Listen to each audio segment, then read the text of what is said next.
get out of here, bees! I got my beekeeper hat on because, I don't want to get stung. Or do I?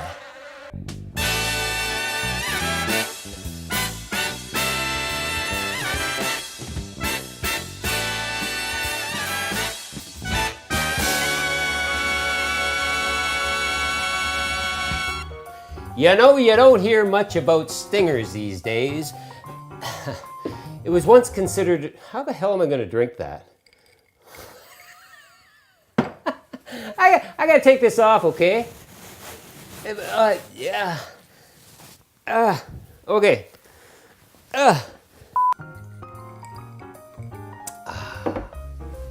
You know, you don't hear much about the stinger these days.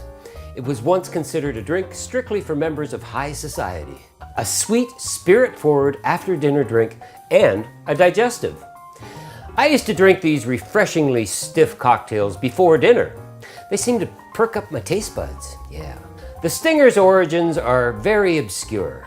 Its creation isn't tied to any one bartender working at some grand hotel somewhere, or even a dead barfly for that matter. One of the earliest printed recipes that I found is in Tom Bullock's 1917 recipe book, The Ideal Bartender. But even earlier, the Stinger went by a couple other names. In his 1891 recipe book, The Flowing Bowl, When and What to Drink, by the only William Schmidt, he calls it the Judge. Here's the recipe.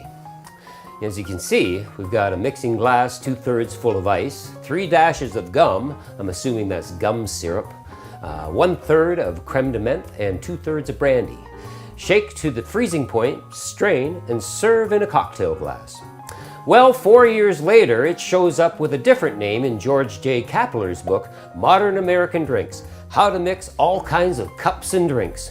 It's called a Brandt cocktail. We got a mixing glass half full fine ice, 2 dashes Angostura bitters, 1/3 of a jigger white creme de menthe, 2/3 of a jigger of brandy. Mix well, strain into a cocktail glass, twist a piece of lemon peel over top. Now there's a little variation here with the addition of the bitters and a lemon twist, but essentially it's a Stinger. So as you can see, the Stinger is a pre-Prohibition cocktail. However, in 1923, during Prohibition, in a newspaper gossip column, the invention of the Stinger is credited to Reginald Vanderbilt. You might not remember him, but he was an American millionaire and was then heir to the Vanderbilt Railroad fortune. You probably remember his daughter, fashion designer Gloria Vanderbilt, with all her designer jeans. So the story goes, Reginald Vanderbilt, known as Reggie to his friends, made a lot of Stingers during daily cocktail hour for himself and for his friends at his home bar in his Fifth Avenue mansion. Though the cocktail originated as a sweet after-dinner drink, Reggie started mixing them up a little less sweet, which seemed appropriate for pre-dinner sipping. Now Reggie, he had a drinking problem, I'm sure, because he died from liver failure due to alcohol abuse in 1925 at the ripe old age of 45. Man, that's young, eh?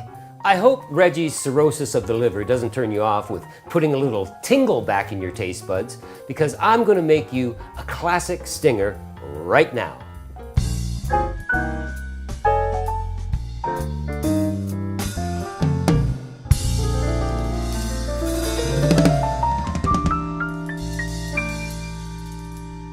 It's Stinger time. Let's make this thing. Okay, what we're going to do here is grab some ice and fill our glass portion of our shaker. Looking good. Now I picked up a new bottle of brandy, VSOP, so it's at least 4 years old.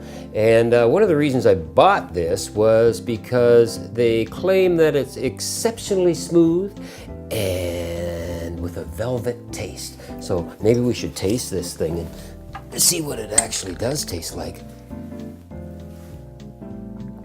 No, that'll work just fine, yeah. No problem there. Okay, what we want, 2 ounces of brandy. Perfect. And then we've got our creme de menthe, and you want 1/2 ounce to 3/4 ounce. Depends how minty you like it, right? That should just be fine. And we're just gonna stir this up. Get her nice and chilled.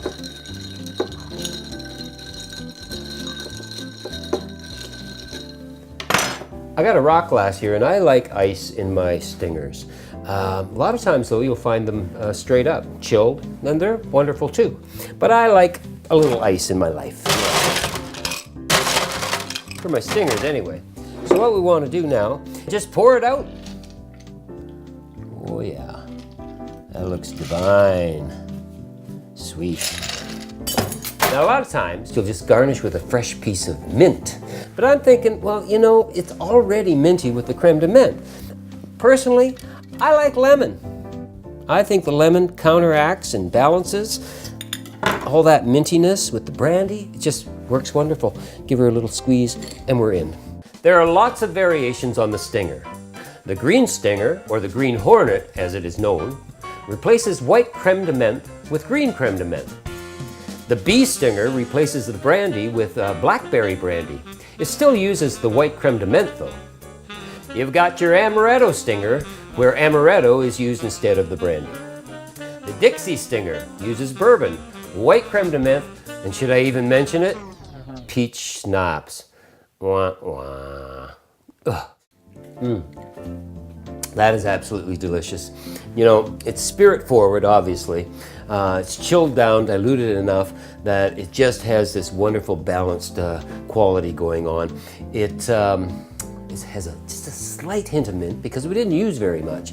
And the lemon cuts through everything and makes everything wonderfully balanced. So if you're looking for a little bit of sting in your life, make one of these. Yeah, baby.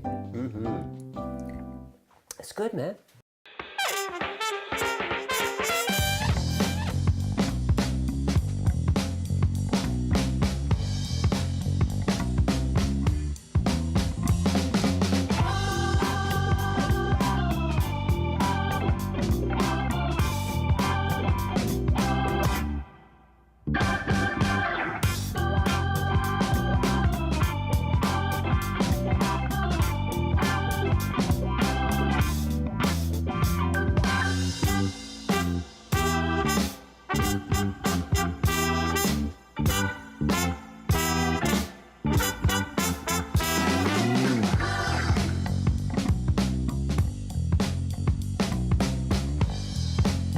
Anyway, so what we want to do now is just, where the hell is it? Oh, here it is.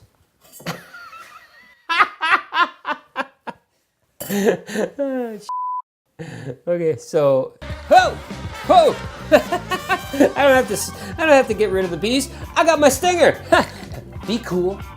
Be a subscriber. Ha! Sting me, sting me, sting me! Ah! How the hell am I gonna drink this?